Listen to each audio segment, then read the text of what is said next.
Are you ready? యేసయ్య యూదా గోత్రపు సింహం. యేసయ్య యూదా గోత్రపు సింహం. ప్రకటన గ్రంథం 5వ అధ్యాయం 5వ వాక్యం నాతో పాటు చెప్పండి. ఆ పెద్దలలో ఒకడు, ఏడవకము, ఇదిగో దావీదుకు చిగురైన యూదా గోత్రపు సింహము 7 ముద్రలను తీసి ఆ గ్రంథమును విప్పుటకై జయము పొందెనని నాతో చెప్పెను. The book of Revelation, 5th chapter, 5th verse. The book of Revelation, 5th chapter, 5th verse. నాతో పాటు, the one of the elders said to me, do not weep. See, the lion of the tribe of Judah, the root of David, has triumphed. He is able to open the scroll and its 7 seals. ప్రకటన గ్రంథం 5వ అధ్యాయం 5వ వాక్యములో ఉన్న యూదా గోత్రపు సింహం గురించి మనకు అర్థం చేసుకోవాలంటే, యాకోబుకి 12 మంది పిల్లలు ఉన్నారు. యాకోబు ఆ 12 మంది పిల్లలని ఆశీర్వదిస్తుండగా, ఒక్కొక్క కుమారుణ్ణి ఆశీర్వదిస్తుండగా, యూదా దగ్గరికి రాగానే, తన 4వ కుమారుడైన యూదా దగ్గరికి రాగానే ఒక అద్భుతమైన ఆశీర్వాదం, ఒక అద్భుతమైన ప్రవచనం ప్రవచించాడు. అది ఎవరిలో జరిగిందంటే నజరేయుడైన యేసయ్యలో జరిగింది. ఆదికాండ 49వ అధ్యాయం 7-8 వాక్యాలు. వారి కోపము వేండ్రమైనది, వారి ఉగ్రతయు కఠినమైనది, అవి శపింపబడును. యాకోబులో 8వ వాక్యం, యూదా నీ సహోదరులు నిన్ను స్తుతించెదరు, నీ చెయ్యి నీ శత్రువుల మెడ మీద ఉండును, నీ తండ్రి కుమారులు నీ ఎదుట సాగిలపడుదురు. యూదా కొదమ సింహము, నా కుమారుడా, నువ్వు పుట్టిన దాన్ని తిని వచ్చితివి. సింహము వలెను గర్జించుచు ఆడ సింహము వలెను అతడు కాళ్ళు ముడుచుకొని పండుకొనెను, అతనిని లేపువాడు ఎవడు? 9వ వాక్యం, యూదా కొదమ సింహం. ఈ ప్రవచనాన్ని దేవాది దేవుడు యేసయ్యలో ఏం చేస్తున్నాడు? నెరవేరుస్తున్నాడు. యాకోబుకి 12 మంది పిల్లలు ఉన్నారు. ఆ 12 మంది పిల్లల్ని ఒక్కొక్కరిని నా దేవుడు ఒక్కొక్క గోత్రంగా చేశాడు. అంటే మొత్తం ఎన్ని గోత్రాలు? 12 గోత్రాలు. ఈ 12 గోత్రాల వాళ్ళకి ఒక్కొక్క గోత్రానికి ఒక్కొక్క నాయకుడు ఉంటాడు. ఆ ఒక్కొక్క గోత్రానికి ఒక్కొక్క జెండా ఉంటుంది. ఒక గోత్రానికి ఒక జెండా ఉంటుంది, రెండో గోత్రానికి ఇంకొక జెండా ఉంటుంది. ఒక్కొక్క జెండాకి ఒక్కొక్క గుర్తుంటుంది. యూదా గోత్రానికి ఆ జెండా పైన ఉన్న గుర్తు ఏది తెలుసా? సింహం. లేవి గోత్రానికి ఉన్న గుర్తు యాజకుడు ధరించుకునే ఉరీము తుమీము. సిమియోను గోత్రానికి ఒక కోట లేక పట్టణం గుర్తు. ఆషేరు గోత్రానికి ఒలీవ చెట్టు గుర్తు. గాదు గోత్రానికి టెన్స్ గుడారాలు గుర్తు. నఫ్తాలి గోత్రానికి ఆడజింక గుర్తు. దాను గోత్రానికి త్రాసు గుర్తు. బెన్యామీన్ గోత్రానికి తోడేలు గుర్తు. యోసేపు గోత్రానికి ఫలించడి కొమ్మ గుర్తు. జెబులోను గోత్రానికి ఓడ గుర్తు. ఇస్సాకార్ గోత్రానికి గాడిద గుర్తు. రూబేను గోత్రానికి చెట్టు ఆకులు గుర్తు. యూదా గోత్రానికి సింహం గుర్తు. ఇన్ని గోత్రాలు. ఎన్ని గోత్రాలు?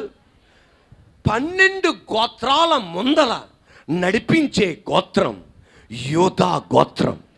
ఆ యూదా గోత్రం వాళ్ళ ముందల నిలబడే పట్టుకునే జెండా, ఆ జెండా పైన ఉన్న గుర్తు సింహం గుర్తు. అన్ని జెండాలకైనా పైన ఉంటుంది గుర్తు. ఆ యూదా గోత్రపు సింహపు జెండా నీడ కింద మిగతా 12 గోత్రాలు నడుస్తూ ఉంటాయి. వీళ్ళు ఒక చోటు నుండి స్థావరాన్ని లేపి మరొక చోట స్థావరం ఏర్పాటు చేసినప్పుడు వాళ్ళు ఏ ఆకారములో నివసించే వాళ్ళంటే, వాళ్ళ గుడారాలు ఏ ఆకారములో ఏర్పాటు చేసుకునే వాళ్ళంటే, ఇటు పైన 3 గోత్రాలు, ఇటు కింద 3 గోత్రాలు, ఇటు ఎడం వైపు 3 గోత్రాలు, కుడివైపు 3 గోత్రాలు, మధ్యలో ప్రత్యక్ష గుడారం. ఇప్పుడు నాతో పాటు నన్ను గమనించి వీళ్ళు ఏ ఆకారములో గుడారాలు ఏర్పాటు చేసుకున్నారో చూడండి. ఇటు పైన 3 గోత్రాలు, ఇటు కింద 3 గోత్రాలు, ఇటు 3 గోత్రాలు, ఇటు 3 గోత్రాలు. ఏ గోత్రములో, ఏ ఆకారములో? సిలువ ఆకారములో. వాళ్ళు ఏ నీడ కింద వెళ్తున్నారు అంటే, యూదా గోత్రపు సింహపు నీడలో వెళ్తున్నారు. వాళ్ళు సిలువ నీడలో ఉంటున్నారు. అందుకే ఏ అమాలేకీయుడు వచ్చినా విజయం పొందారు, ఏ మోయాబీలు వచ్చినా విజయం పొందారు. కరువు వాళ్ళ జీవితంలో వాళ్ళు చూడాల, అనారోగ్యం వచ్చినా స్వస్థత కలిగింది, శత్రువులు భయపడ్డారు. ఎందుకు తెలుసా? యూదా గోత్రపు సింహపు నీడలో వాళ్ళు వెళ్ళారు, సిలువపు నీడలో ఉన్నారు. ఈరోజు మనమందరం కూడా కొత్త నిబంధన ఇశ్రాయేలు అయినా, కొత్త నిబంధన యూదా జాతి అయినా, మనము ఏ నీడ కింద ఉంటున్నాం తెలుసా? అబ్రహాము సంతానం యూదా గోత్రపు సింహమైన యేసయ్య నీడలో ఉంటున్నాం, సిలువ నీడలో ఉంటున్నాం, పునరుద్ధానుడైన యేసయ్య నీడలో ఉంటున్నాం. కీర్తనలు 91:1 మహోన్నతుని చాటున నివసించు వాడే సర్వశక్తిని నీడను విశ్రమించువాడు. ఆయన రెక్కల నీడలో ఆశ్రయము కలుగును. పగలు ఎండ దెబ్బైనను, రాత్రి వెన్నెల దెబ్బైనను నీకు తగలకుండా ఆయన నిన్ను కాపాడును. ఇప్పుడు ఆమేననాలి. ఏ తెగులు నీ గుడారమున సమీపించదు. ఎందుకు తెలుసా? యూదా గోత్రపు సింహపు నీడలో మనం ఉన్నాం, సిలువ నీడలో మనం ఉన్నాం, పునరుద్ధానుడైన యేసయ్యలో మనం ఉన్నాం, యేసయ్యలో మనం ఉన్నాం, యేసయ్య మనలో ఉన్నాడు. అందుకే దెయ్యపు శక్తి చూసింది నీ ఇంట్లోనికి రావాలి అని, మాంత్రిక శక్తి చూసింది నీ ఇంట్లోనికి రావాలి అని, రోగం చూసింది నీ ఇంట్లోనికి రావాలి అని, కానీ పెత్తనం చెలాయించకుండా నా దేవుడు దాన్ని బయటికి పంపించేశాడు. ఎందుకు తెలుసా? నేను ఈ స్త్రీలోకి వెళ్ళలేకపోతున్నాను. ఎందుకు తెలుసా? ఈ సంఘంలోనికి వెళ్ళలేకపోతున్నాను. ఎందుకు తెలుసా? ఈ కుటుంబంలోనికి వెళ్ళలేకపోతున్నాను. సింహపు నీడలో ఉన్నాము గనక. ఒట్టి సింహము కాదు, యూదా గోత్రపు సింహంలో ఉన్నాము. ఆమె సిలువ నీడలో ఉన్నాం, పునరుద్ధానుడి నీడలో ఉన్నాం. బైబిల్ గ్రంథం చెప్తుంది సింహం ఎక్కడ ఉంటుందంటే, బైబిల్ గ్రంథం చెప్తుంది సింహం ఎక్కడ ఉంటుందంటే, జువ్వు శాస్త్రం కాదు, జువాలజీ సబ్జెక్ట్లో ఉన్నవాళ్ళు కాదు. బైబిల్ చెప్తుంది సింహం ఎక్కడ ఉంటుందంటే, ఇర్మియా గ్రంథం 4వ అధ్యాయం 7వ వాక్యం పొదల్లో ఉంటుందంట. ఇర్మియా గ్రంథం 4వ అధ్యాయం 7వ వాక్యం పొదల్లో ఉంటుందంట. సింహం ఎక్కడ ఉంటుందంటే, ఇర్మియా గ్రంథం 5వ అధ్యాయం 6వ వాక్యం అరణ్యములో ఉంటుందంట. సింహం ఎక్కడ ఉంటుందంటే, యెషయా గ్రంథం 30వ అధ్యాయం 6వ వాక్యం ఎడారిలో ఉంటుందంట. సింహం ఎక్కడ ఉంటుందంటే, యెషయా గ్రంథం 65వ అధ్యాయం 25వ వాక్యం, యెషయా గ్రంథం 65వ అధ్యాయం 25వ వాక్యం కొండ పర్వతాల పైన ఉంటుందంట. Are you ready? సింహం ఎక్కడ ఉంటుంది? పొదల్లో ఉంటుంది. సింహం ఎక్కడ ఉంటుంది? అరణ్యములో ఉంటుంది. సింహం ఎక్కడ ఉంటుంది? ఎడారిలో ఉంటుంది. సింహం ఎక్కడ ఉంటుంది? పర్వతాల పైన, పర్వతాల సందుల్లో, పర్వతాల బీటుల్లో ఉంటుందంట. మళ్ళా చెప్పండి, సింహం ఎక్కడ ఉంటుంది? పొదల్లో ఉంటుంది. సింహం ఎక్కడ ఉంటుంది? అరణ్యములో ఉంటుంది. సింహం ఎక్కడ ఉంటుంది? ఎడారిలో ఉంటుంది. సింహం ఎక్కడ ఉంటుంది? పర్వతం పైన, పర్వతాల్లో ఉంటుందంట. ఆత్మీయ అర్థం, పొదలలో ఏముంటుంది? అలా ఆత్మీయ అర్థం పొద అనే అర్థం దేనికి గుర్తంటే ముళ్ళ పొదలు, వేదన. అక్కడ ఏముంటుంది? సింహం ఉంటుంది. ఏ సింహం ఉంటుంది? యూదా గోత్రపు సింహం ఉంటుంది. వేదన గుండా వెళ్తున్నావా? అక్కడ ఈ సింహం ఉంటుంది. అరణ్యం దేనికి సాదృశ్యం తెలుసా? అరణ్యములో, అడవిలోనికి వెళ్తే ఇటెల్లాలో అర్థం కాదు, ఇటెల్లాలో అర్థం కాదు, ఎటు బయటికి వెళ్ళాలో నీకు అర్థం కాదు. అక్కడ ఏముంటుంది? ఆ సింహం నిన్ను చంపడానికి, యూదా గోత్రపు సింహం నిన్ను క్షేమంగా నిన్ను బయటికి తీసుకురావడానికి. ఎడారిలో ఏముంటుంది? సింహం ఉంటుంది. ఎడారిలో ఆత్మీయ అర్థం ఎండిపోయిన స్థలములో, ఆర్థికంగా ఎండిపోయి, సమాధానములో ఎండిపోయి, ప్రేమలో ఎండిపోయి, బీడు బారిన నీ జీవితంలో ఒక సింహం. ఏ సింహం? యూదా గోత్రపు సింహం. అది పచ్చక బయలుగా మార్చడానికి, నీటి ఊటలుగా మార్చడానికి, ఎడారిలో నేను నీటి ఊటలను పంపిస్తా అని యెషయా గ్రంథం 49వ అధ్యాయం చెప్పిన విధంగా ఆయన ఆ సింహం అక్కడ ఉంటుంది. పర్వతములలో ఏముంటుంది? సింహం. అంటే పర్వతం దేనికి గుర్తు అంటే విజయానికి గుర్తు, ఘనతకి గుర్తు. అక్కడ కూడా సింహం ఉంటుంది. ఏ సింహం? యూదా గోత్రపు సింహమైన యేసయ్య. మరి ఎందుకు బాధ? పొదైన సింహం ఉంటుంది. Are you ready? పొదైన ఏ సింహం? ముళ్ళ పాదైన సింహం ఉంటుంది. అది ఆమేన్, హల్లెలూయా. అడవైనా ఏ సింహం?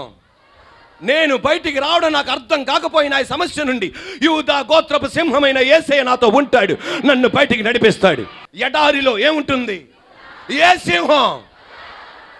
సింహం. ఎండిపోయిన దాంట్లో కూడా యూదా గోత్రపు సింహం ఉండి పరిస్థితులు అద్భుతం చేయబోతుంది. నీ విజయములో కూడా పర్వతములో ఏముంటుంది? ఏ సింహం? పర్వతం మీద ఏముంటుంది? ఏ సింహం? నీ విజయములో కూడా ఆయన ఉంటాడు, నీ నష్టములో కూడా ఆయన ఉంటాడు, నీ అపజయంలో కూడా ఆయన ఉంటాడు. సింహం ఉంది. Are you ready? సాతాను గాడు గొప్ప ఇమిటేటర్. సాతాను గాడు గొప్పగా అనుకరిస్తాడు. యేసయ్య ఏం చేస్తాడో అదే డూప్లికేట్ చేస్తాడు. ఎవరు? జపాన్ వాళ్ళు ఏం చేస్తారో చైనా వాళ్ళు అదే డూప్లికేట్ చేస్తారు. అమెరికా వాళ్ళు ఏం చేస్తారో చైనా వాళ్ళు అదే డూప్లికేట్ చేస్తారు. అలాగే యేసయ్య ఏం చేస్తాడో అదే అనుకరిస్తాడు. ఎవడో? ప్రకటన గ్రంథం 5వ అధ్యాయం 5వ వాక్యం, నా యేసయ్య యూదా గోత్రపు సింహం. 1 పేతురు రాసిన పత్రిక 5:8, 1 పేతురు రాసిన పత్రిక 5:8, సాతానుగాడు గర్జించుచున్న సింహం. గొప్ప విశేషం, ఆడికి పళ్ళు లేవు కానీ గర్జిస్తుంటాడు. యేసయ్య యూదా గోత్రపు సింహం, సాతానుగాడు గర్జించే సింహం. ఎవరిని మింగుదామా అనేసేసి, ఎవరిని మింగేద్దామా అని గర్జిస్తుంటాడు, అనుకరిస్తుంటాడు. సాతానుగాడికి సౌండే కానీ వాయిస్ లేదు. ఆడికి సౌండ్ ద్వారా ప్రయోజనం లేదు. అల్యూమినియం బకెట్ తీసుకొని కర్రలు పట్టుకొని టప టప టప టప అని కొట్టామనుకో, దాన్ని ఏమంటారో? సౌండ్. వాయిస్ గుండెలను చిగురింపజేస్తుంది, సౌండ్ గాయపరిచిద్ది. వాడు సౌండ్ చేస్తాడు, మన దేవుడు. వాడి సౌండ్కి నువ్వు భయపడకూడదు. ఆమేన్, హల్లెలూయా. వాడు ఎంత సౌండ్ పుట్టించినా ఒక్క చిన్న స్వరం పలుకుతాడు అంతే. హల్లెలూయా. వాడు గర్జించటమే వచ్చు వాడికి. వాడు గర్జిస్తాడు. పేదరికపు గర్జనలను ఇంటి మీదకు పంపిస్తాడు. రోగముతో ఆయన గర్జిస్తాడు, నష్టాలతో గర్జిస్తాడు, రకరకాలమైన వాటితో వాడు గర్జిస్తాడు. గర్జిస్తగా వాడు గర్జింపు చూసి నువ్వు పారిపోకూడదు. మొరిగే కుక్క, సామెతలు చెప్పమంటే బాగా చెప్తాం. మొరిగే కుక్క కరవదు. కాముగా ఉండే కుక్కతో జాగ్రత్తగా ఉండాలి. కొంతమంది సౌండ్ చేస్తుంటారు, ఏముండదు, డబ్బాలాగా. కానీ సౌండ్ చేయని ఒక సింహం ఉంది. సింహం మాటి మాటికి అందం. ఒకరోజు జూకి వెళ్ళాం, ఆ సింహపు కేకలు వినటానికి, ఆ గర్జన వినడానికి. సాయంత్రం పట్టింది దాని గర్జన వినడానికి. అలా ఎప్పుడు పడితే ఎందో దానికి అవసరం ఉన్నప్పుడే గర్జిస్తుంది. కిలోమీటర్న్నర అడవి గెంగరాలు మోగిపోద్ది అంతే. అంత భయంకరంగా ఉంటుంది దాని స్వరం, దాని గర్జన అంత భయంకరంగా ఉంటుంది. సాతానుగాడు గర్జిస్తుండగా వాడి సౌండ్కి నువ్వు పారిపోకుండా నిలబడితే చాలు, నా దేవుడు ఆ సౌండ్ మధ్యలో ఒక స్వరం పుట్టిస్తాడు. గలిలయ సముద్రములో ఈదరి నుండి ఆదరికి వెళ్తుండగా గాలి నీళ్లు ఎగసి ఎగసి వచ్చినాయి. ఏంటిదది? సౌండ్. ఏంటిదది? సౌండ్. ఆ సౌండ్ మధ్యలో యూదా గోత్రపు సింహమైన యేసయ్య లేచి గాలి ఆగు అన్నాడంతే. దెబ్బకి నిమ్మలమైపోయింది. ఈ రోజున సర్వశక్తి గల యేసయ్య యూదా గోత్రపు సింహం, వాడు ఎంత సౌండ్ అన్న పెట్టనే ఒక చిన్న స్వరం నీకు వినిపించబోతున్నాడు. ఆయన ఉండండి, మెల్లని స్వరం వినిపించబోతున్నాడు, మొత్తం సెట్ అయిపోద్ది. వాడు సౌండ్ పుట్టిస్తున్నప్పుడు వాడికి వాక్యం వినిపించాలి. Praise the lord. ఏం పుట్టిస్తున్నప్పుడు? సౌండ్ నీకు వినిపిస్తున్నప్పుడు, శబ్దాలతో నేను గాయపరుస్తున్నప్పుడు, వాడి సౌండ్ వినిపిస్తున్నప్పుడు వాక్యం వినిపించాలి. నీకు అనారోగ్యం పెడతా, మీ పెద్దమ్మకి ఏ రోగం వచ్చిందో అదే రోగం వస్తుంది అనగానే కూర్చొని ఏడిసి డిప్రెషన్కి వెళ్ళిపోకూడదు. వెంటనే వాక్యం వినిపించాలి. యెషయా గ్రంథం 53:5 ఆయన పొందిన దెబ్బల్లో స్వస్థత. దెబ్బకి ఎంత పెద్ద సౌండ్ అన్నా ఈ వాక్య స్వరానికి అది పారిపోతాడంతే. నిదుగా ఆయన యాక్సిడెంట్లో చచ్చిపోయాడు, నువ్వు కూడా యాక్సిడెంట్లో చచ్చిపోతావు. ఆమెకి అదే రోగం ఉంది, ఆమె 50 సంవత్సరాలు చచ్చిపోయింది, నువ్వు కూడా చచ్చిపోతావు అనగానే నువ్వు అనాలా, ఈ వాక్యం వినిపించాలా. మరణం తప్పించుట యెహోవా వశం. వాడు ఎంత పెద్ద సౌండ్తో వచ్చిన ఈ వాయిస్ కాడు వెళ్ళిపోతాడంతే. ఈరోజు సాతానుగాడు ఏమంటాడు తెలుసా? నీ జీవితంలో నువ్వు పైకి రావు, నీ పిల్లల పైకి రారు, నీ కుటుంబం పైకి రారు. వెంటనే ఒక వాక్యం వినిపించాలి. నా దేవుడు నాతో చెప్పాడు, ద్వితీయోపదేశకాండం 28:14, నేను తలగా చేస్తాను కానీ తోకగా చేయను, పైనున్నవాడిగా చేస్తాడు కానీ కిందున్నవాడిగా చేయడు. ఈ వాయిస్ గాడు ఆ సౌండ్ లేకుండా వెళ్ళిపోతాడంతే. ప్రైజ్ ది లార్డ్, హల్లెలూయా. ఇశ్రాయేలు ప్రజలు 430 సంవత్సరాలు బానిసగా ఉన్నారు. అక్కడ 12 గోత్రాలు ఉన్నాయి. ఆ గోత్రములో ఏ గోత్రం కూడా అక్కడ ఉంది? యోధా గోత్రం కూడా బానిసగా ఉంది. అక్కడ వారందరినీ బయటికి నడిపించడానికి దేవుడు ఒక వ్యక్తిని ఎన్నుకున్నాడు, మోషే. ఏ గోత్రం? కాదు, లేవి గోత్రం. లేవి గోత్రములో ఉండి మోషేని ఎన్నుకున్నాడు. అప్పుడు కూడా ఏ గోత్రం ఉంది? కానీ యూదా గోత్రం ఉంది. యూదా గోత్రం ఉంది. ఇశ్రాయేల్ దేశములో మొదటి రాజుగా సౌలుని ఎన్నుకున్నాడు. ఏ గోత్రం? బెన్యామీను గోత్రం. అప్పుడు కూడా ఏ గోత్రం ఉంది? యూదా గోత్రం ఉంది. కానీ యూదా గోత్రం ఫస్ట్గా నుండి ఉంది, కానీ యూదా గోత్రపు సింహం కనబడట్లా. తర్వాత రెండవ రాజైన దావీదు సింహాసనానికి వచ్చాడు. ఏ గోత్రం? యూదా గోత్రం. యూదా గోత్రం కనబడింది కానీ ఎవరు కనబడలా? యూదా గోత్రపు సింహం కనబడలా. 2018 సంవత్సరాల క్రితం కన్యక మరియా యోసేబులు. కన్యక మరియా ఏ గోత్రం? యూదా గోత్రం. ఆ యూదా దావీదు గోత్రం, యూదా గోత్రం. యూదా గోత్రం నుండి వచ్చిన నా యేసయ్య బయటకు వచ్చాడు. యూదా గోత్రం నుండి ఎవరు బయటికి కనబడ్డారు? యూదా గోత్రపు సింహమైన యేసయ్య బయటికి కనబడ్డాడు. యూదా గోత్రపు సింహమైన యేసయ్య కనబడ్డాడు. యేసు ప్రభువారి లోకానికి రాకముందు పరిస్థితి ఎలాగుందంటే, యూదా గోత్రములో ఉన్నవాళ్ళు ఎవ్వరు కూడా రాజుగా లేరు. యూదా గోత్రము నుండి రాజుగా వచ్చిన వాళ్ళు ఎవరు? దావీదు, తర్వాత సొలొమోన్, తర్వాత రెహబాం. అలాగా రాజ్యం విభజించబడి ఒక మహావృక్షాన్ని గొడ్డలు తీసుకొని కొమ్మలు ఎలా నరుకుతారో అలా యూదా గోత్రాన్ని నరుకుంటూ వచ్చి వేర్లు కూడా ఎండిపోయినాయి, ఎండిన మొద్దుగా మారిపోయింది. ఇక యూదా గోత్రము నుండి ఇంకొక రాజు బయటికి రాడు. హేరోదు రాజుగా ఉన్నాడు, ఆయన యూదా గోత్రము కాదు, హేరోదు రాజుగా ఉన్నాడు. ఇక యూదా గోత్రము నుండి ఎండిన మొద్దుగా మారిపోతే ఆ మొద్దులో నుండి ఒక చిగురును పుట్టించాడు. ఆ కన్యక మరియ, ఆమె చిగురు పుట్టడానికి ఏ మార్గము లేదు. ఆ మరియము నుండి ఒక చిగురు పుట్టించాడు. యూదా గోత్రము నుండి నజరైడైన యేసయ్య వచ్చాడు. ఆయన ఎవరు తెలుసా? యూదా గోత్రపు సింహం. ఈరోజు నీ పరిస్థితి అభివృద్ధి పొందడానికి ఏ మార్గం లేకపోవచ్చు. మహావృక్షంగా ఉన్న నీ ఇల్లు, మహావృక్షంగా ఉన్న నీ కుటుంబం, మహావృక్షంగా ఉన్న నీ పిల్లల బతుకు సాతానుగాడు వచ్చి గొడ్డలు తీసుకొని నరికినట్లుగా నరికి నరికి నరికి నరికి వేర్లు కూడా ఎండిపోయి ఎండిన మొద్దుగా మారిపోయిన ఏ దేవుడైతే చిగురించి యూదా గోత్రపు సింహం వాగ్దానం నెరవేర్చినట్టు చేశాడో అదే దేవుడు ఈ నెలలో కొంతమంది జీవితాల్లో ఒక చిగురింపు కలుగును గాక, ఒక చిగురు కలుగును గాక, మరలా మహావృక్షంగా ఎదుగును గాక.